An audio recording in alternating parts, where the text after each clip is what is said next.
Amen. May we please take our seats. Let's pray. Lord, we thank you, we bless you, we give you all the glory, we give you all the thanks. We commit this moment unto your hands. Daddy God, whatever we are to share, let it be to your glory. Daddy God, any of us who would like to understand, we pray that you open our hearts and our minds that we will understand what you are about to share with us. In the name of Jesus, we pray with thanksgiving. Amen. Amen.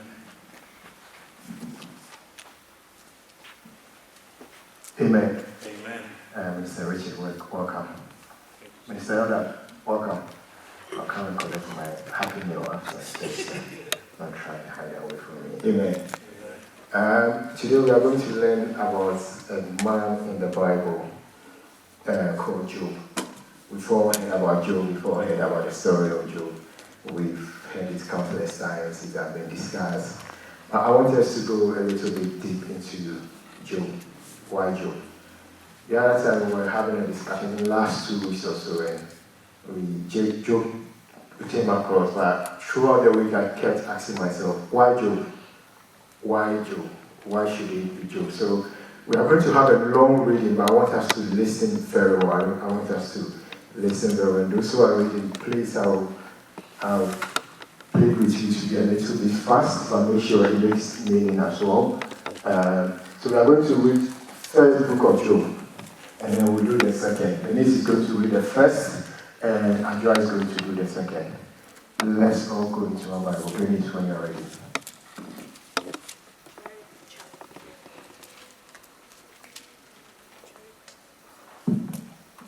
Job chapter 1. There once was a man named Job who lived in the land of Uz. He was blameless, a man of complete integrity. He feared God and stayed away from evil. He had 7 sons and 3 daughters. He owned 7,000 sheep, 3,000 camels, 500 teams of oxen, and 500 female donkeys.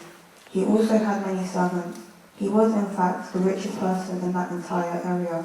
Job's sons would take turns preparing feasts in their homes, and they would also invite their 3 sisters to celebrate with them. When these celebrations ended, sometimes after several days, Job would purify his children. He would get up early in the morning and offer a burnt offering for each of them. For Job said to himself, perhaps my children have sinned and have cursed God in their hearts. This was Job's regular practice. One day the members of the heavenly court came to That's okay. So this is Job. He had a blameless family. I could remember 2 weeks ago, Mr. Richard was saying he makes an offering for sins that he doesn't know his children have committed. So he goes before God to ask for forgiveness for the sins that his children were having every year. They have a birthday party, but he said, what if, or in case they've committed any sin, Job goes and asks for forgiveness. And when they live, let's say they live in Israel or they live in Barnet, he was the richest. So when you talk about someone who had money, when the Bible said he was the richest, it means he was very rich. No one could be compared to Job. Let's continue. Verse 6. Job's first test. One day the members of the heavenly court came to present themselves before the Lord, and the accuser Satan came with them. Where have you come from? The Lord asked Satan. Satan answered the Lord, I have been patrolling the earth, watching everything that's going on. Then the Lord asked... Does anyone have a different Bible version? Can you read verse 6? Anyone different from me? When you read your verse 6 again, but anyone with a different version can read verse 6 for me again. Verse 6, yeah. Verse 6. One day the members of the heavenly court came to present themselves before the Lord, and the accuser Satan came with them. Amen. Any other version? Any other version? One day the angels came to present themselves before the Lord, and Satan also came with them. Amen. Another one version. Anyone else? Okay. So Satan, when you read other versions, Satan was an angel by name. Satan is called an accuser. He's someone who prosecutes. Among the angels, all the angels have their duties, but Satan was a prosecutor. He goes around and come back and tell God that, okay, this person has done this person. Because every morning, all of them gather before God. So he came, all the angels came, all the heavenly bodies. when you do other readings, they say angel. When you do other readings, they say the heavenly bodies. So all the heavenly bodies came, and Satan was part of the heavenly bodies that came.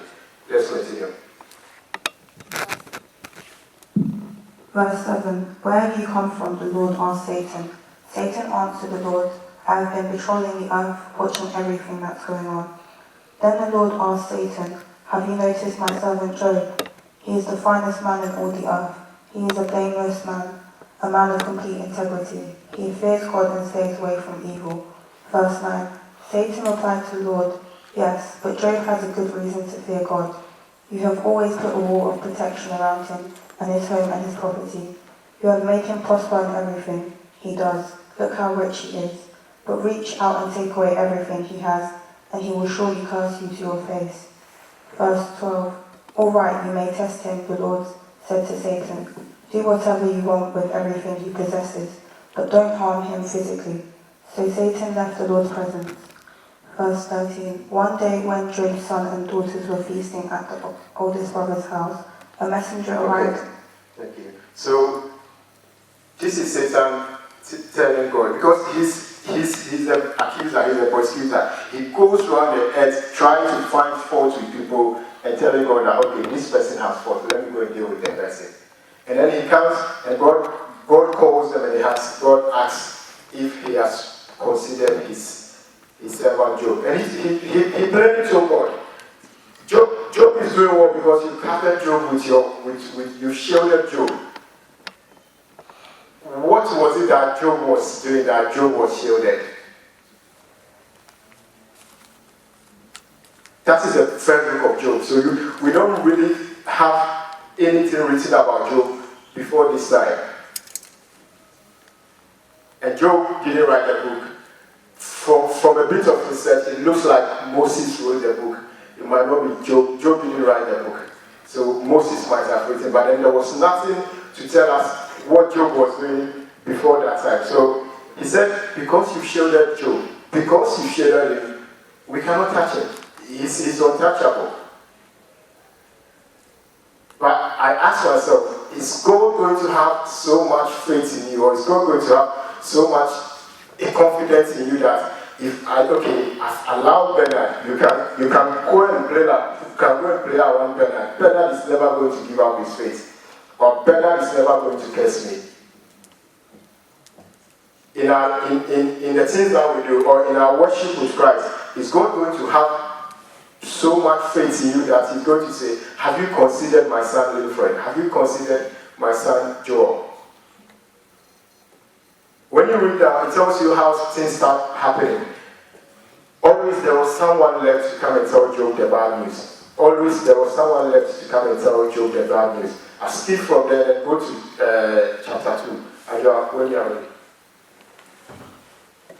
So from there, it just comes as the bad news starts coming. The bad news starts coming to Job. That this has happened to your children, this has happened to your children, this has happened to your animals, and it kept going. Let's go again. Job chapter 2, verse 1. On another day, the angels came to present themselves before the Lord, and Satan also came with them to present himself before him.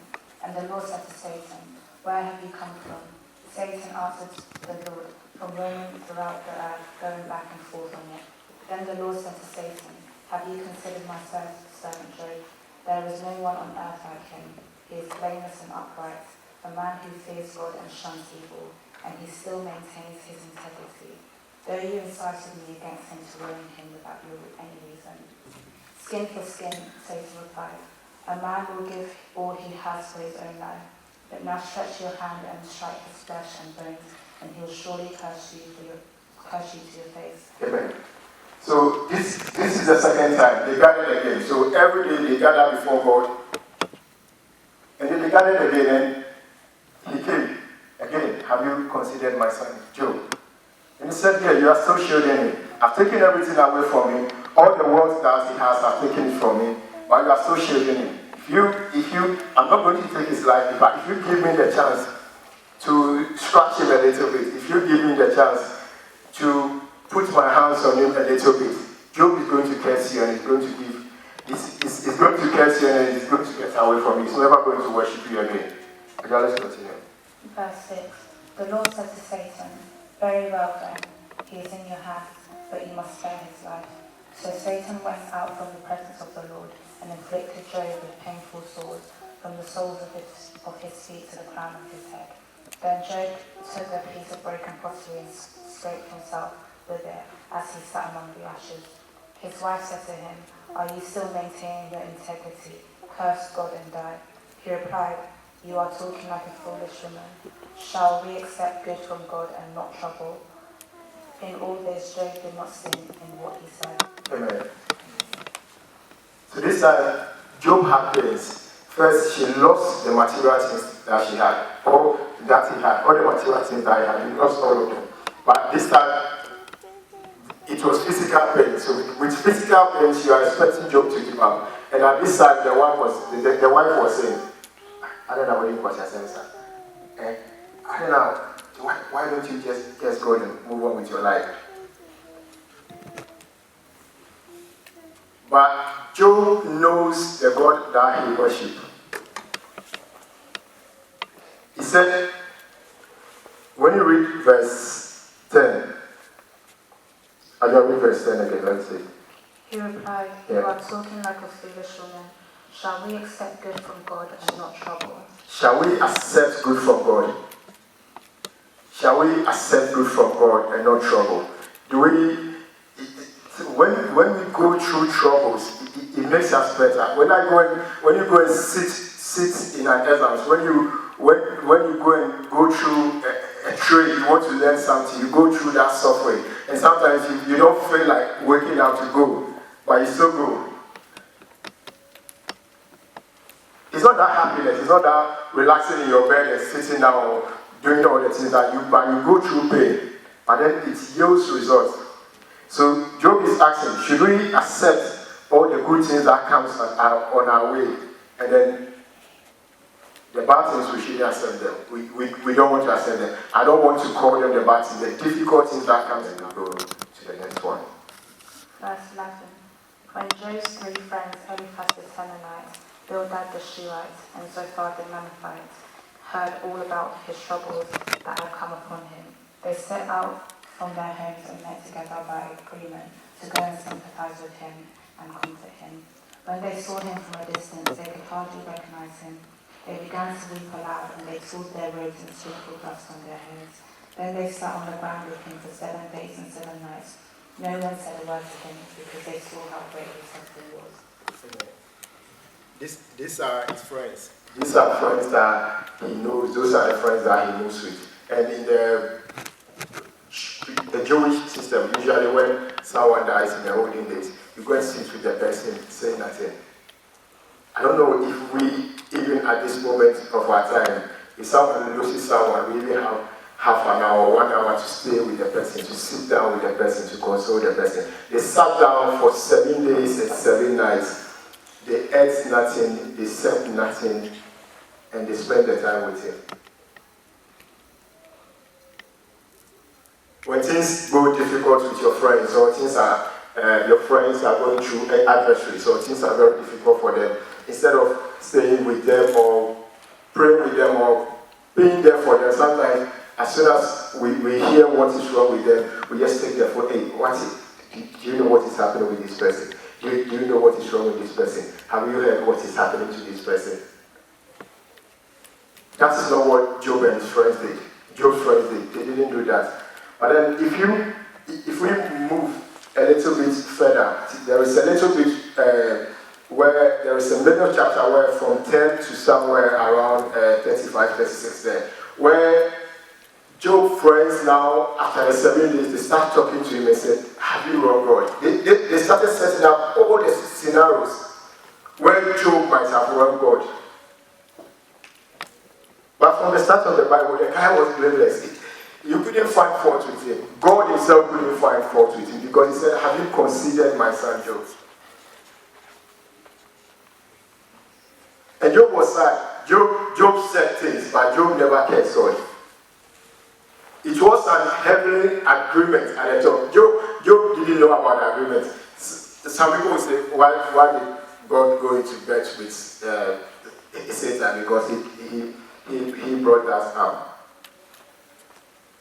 But whenever we put the story of Job in our life, if Job, the story of Job had been taken out of the Bible, we wouldn't understand most of the things that we go through now. We wouldn't appreciate most of the things that we go through now. Then we will understand that what we are going through is nothing compared to what Job was going through. And after all the difficulties, after all the hard time that Job went through, Job called God to come and answer himself. Everything was done. Job said, okay, God, come and answer yourself, because I don't understand. I haven't done anything wrong. I haven't said anything wrong to anyone. Any sins that I've done, I've asked for forgiveness. I've given my offering that I'm supposed to give. So what is wrong? What have I done wrong? Job called God to come and answer himself. Adjoa, who is reading for Venice? Okay, let's go. Those who have the Bible, let's go to Job chapter 38. God starts answering from 38, 39, and somewhere around 40, a little bit before it goes to. But we are just going to read the verse 38 because of time. Job chapter 38, verse 1 going. Then the Lord answered Job with the whirlwind. Who is this that questions my wisdom with such ignorant words? Brace yourself like a man, because I have some questions for you, and you must answer them. Where were you when I laid the foundations of the earth? Tell me if you know so much. Who determined its dimensions and stretched out the Servian line? What supports its foundations, and who laid its cornerstone? As the morning stars sang together, and all the angels shouted for joy. Verse 8. Who kept the sea inside the boundaries as it burst from the wound? And as I clothed it with clouds and wrapped it in thick darkness, for I locked it behind barred gates, limiting its shores. I said, this far and no further will you come. Here your proud waves must stop. Have you ever commanded the morning to appear and caused the dawn to rise in the east? Have you made daylight spread to the ends of the earth, to bring an end to the night's wickedness? Verse 14, as the light approaches, the earth takes shape like clay, pressed beneath the seal. It is robed in brilliant colours. The light disturbs the wicked and stops the arm that is raised in violence. Have you explored the springs from which the seeds come? Have you explored their depths? Do you know where the gates of death are located? Have you seen the gates of utter gloom? Do you realize the extent of the earth? Tell me about it if you know. Verse 19, where does the light come from, and where does darkness go? Can you take each to its home? Do you know how to get there? But of course you know all this, for you were born before it was all created, and you are so very experienced. Have you visited the storehouses of the snow, or seen the storehouses of hell? I have reserved them as weapons for the time of trouble, for the day of battle and war. Where is the path to the source of light? Where is the home of the east wind? Who created a channel for torrents of rain? Who laid out the path for lightning? Who makes the rain fall on barren land in a desert where no one lives? Verse 27, who sends rain to satisfy the parched ground and make the tender grass spring up? Does the rain have a father? Who gives birth to dew? Who is the mother of ice? Who gives birth to the frost from the heavens? For the water turns to ice as hard as rock, and the surface of the water freezes. Can you direct the movement of stars, binding the cluster of Pleiades or loosening the cord of Orion? Can you direct the constellations through the seasons, or guide the bear with her cubs across heavens? Do you know the laws of the universe? Can you use them to regulate the earth? Verse 34, can you shout to the clouds and make it rain? Can you make lightning appear and cause it to strike as you direct? Who gives intuition to the heart and instinct to the mind? Who is wise enough to count all the clouds? Who can tilt water jars of heaven when the parched ground is dry and the soil has hardened into clods? Verse 39, can you stalk prey for a lioness and satisfy the young lion's appetite as they lie in gentle couch in the thicket? Who provides food for the ravens when their young cry out to God and wander thirst and hunger? Amen. Amen. This is the time when Job has called God to come and answer himself. If we have time, then we go home. Let's continue reading before the last chapter. God told Job to brace himself. Okay, sit in front of my car. We are going for a ride. God said, sit in front of my car. We are going for a ride. God could have answered Job directly. Job never got a direct answer. But then God was asking him, do you know how the sun sets? Do you know how the sun goes down? Do you know how to put snow at a certain place? Do you know how these animals which you see, how they get food to eat? Sometimes we watch documentaries and you see other animals trying to catch other animals to eat. And you ask yourself, why is that happening? But God has to manage all those things. Sometimes we are given only 100 people to manage, or maybe 200 people to manage, or we are given 10 people in a room to manage them. And we cannot. If I go to my sister, Ikea, and I ask her how difficult is her job and how stressful it is, maybe there is only maybe 30, 40, how many people are in your class? 30, 40? It's not up to that. It's more than that. As in, it depends, but yeah. 20, 30. But the stress that she goes through alone. But here's God telling Job that I have to manage all those things and I have to make sure it comes to light that everyone have a fair share. You might not be happy you might not be happy for what is happening to you now, or whatever you are going through now, you might not be happy with that, but that is how I have to do it. That is how I have to let the world go, because without that, the other person next to you is not going to get what they need. Sometimes we have to be laid off, or some people have to be laid off from work just for us to be filled up there. Some people have to lose some contract just for us to fit in, or just for us to win those contracts. So God didn't give Job a direct answer at that time. When I was preparing my sermon, I said God became a politician by then because he didn't want to give a direct answer. But it's not because if he had given a direct answer, Job wouldn't have understood the power of God. He knew God. Bear in mind, when we started, he said the guy was the richest. Okay, so if he's the richest in Israel or he's the richest in Barnet, he could command anything that he wants. Anything that he wants. But look at this guy. They took him around and he couldn't say a word. He couldn't say a word because most of the things that he thought he had money so much that he could do, the tiny things that he wasn't taking care of. He just sees that, oh, these birds are flying around. He doesn't know how they are fed. He doesn't know how the young ones which are born, how they get their food. That's when he gets to appreciate God.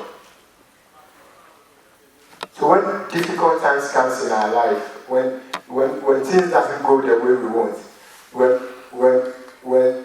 the way we plan everything, you know, we've taken a lot of time to do a lot of research, really plan, and you know that is how you want it to go, but it doesn't work our way.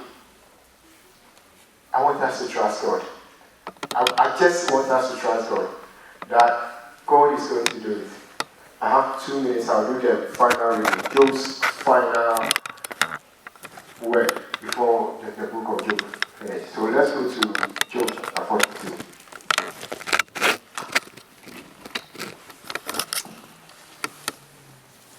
Job chapter 42, verse 1. Then Job replied to the Lord, I know that you can do all things. No purpose of yours can be thwarted. You asked, who is this that obscures my plans without knowledge? Surely I spoke of things I did not understand, things too wonderful for me to know. You said, listen now and I will speak. I will question you and you shall answer me. My ears had heard of you, but now my eyes have seen you. Therefore I despise myself and repent in dust and ashes.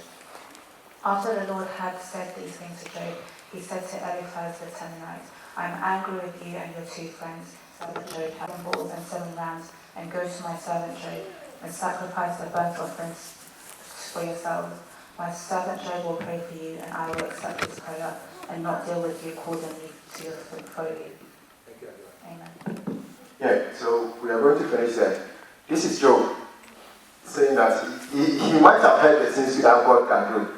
But when he was taken on the drive, when God took him round, when God gave him that right, he got to understand the power of God. And he apologized. Getting that was God then asked the friends of Job, because most of the book was taken by Job's friends, because they tried to give a lot of scenarios that maybe Job might have wronged God, and then that's when they were trying to get Job to rebuke God or Job to give up on God. But then God asked them to take animals to go before Job to go and ask for forgiveness. They did the burnt offering and they sacrificed that to God.